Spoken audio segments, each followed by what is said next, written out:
Today's video deals with sensitive topics like mental health and suicide, so please stop watching now if you will be deeply affected by these topics. Thank you. So for those of you who wish to continue watching, I'm Danielle Jameson. Welcome to my channel.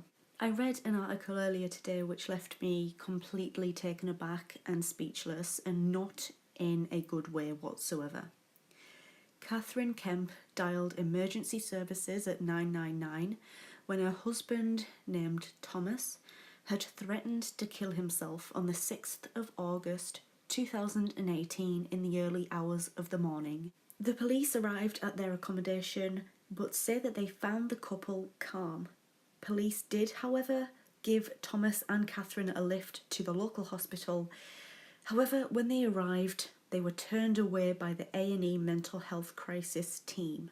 On a previous occasion, Thomas had been assessed and was officially diagnosed with anxiety, paranoid delusions and body dysmorphia, and was actually due to meet with the psychiatric team later that same morning. Unfortunately though, after he was dismissed by the team, he murdered his wife and then himself shortly afterwards.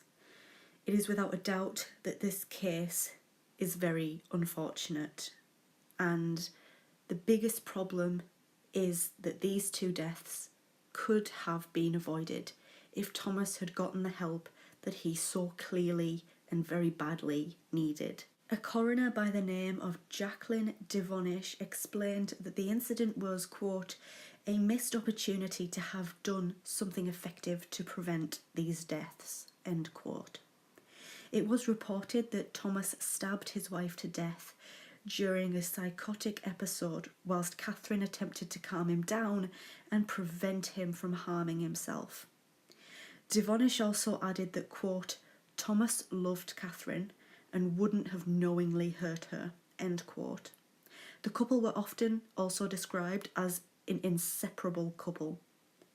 When a nurse had examined Thomas previously, she had labelled him as a high risk and did take the steps to inform the crisis team of his situation.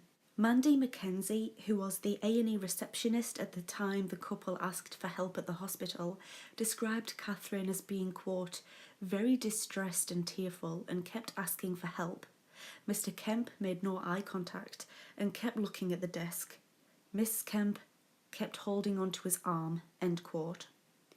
Mrs. Kemp was heard telling staff members, quote, please can you help? He has knives and is going to harm himself, end quote.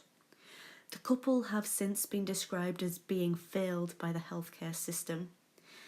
The chief nurse of Norfolk and Suffolk NHS Foundation Trust also commented on the incident, saying, quote, there is an absolute need to learn what went wrong and why, so that services can be improved and, most importantly, prevent another family suffering what Mr. and Mrs. Kemp's families have been through, end quote. I personally think that this is a completely upsetting and devastating case, and I will be keeping up with this case. I'm very much looking forward to hearing more about this, especially the hospital's response as to why exactly Catherine and Thomas were turned away from having the help that they very, very clearly needed. Many people knew Thomas was high risk, and it doesn't make any sense whatsoever that he would be turned away from having some form of treatment. These deaths could have been avoided, and that is, unfortunately, the very sad truth to this incident. My thoughts, prayers, respects and deepest sympathies go out to the couple's family and to the couple themselves who unfortunately lost their lives. So thank you so much for listening. Let me know what you think on this situation in the comment section down below. I can't believe it. I can't believe that Thomas was refused help at the hospital, and he was clearly in need of it. He wasn't a time waster or anything like that. The sources that I used to create this video will be linked in the description box down below as normal. If you are new here, make sure to click on that subscribe button, and I very much hope to see you in my next video.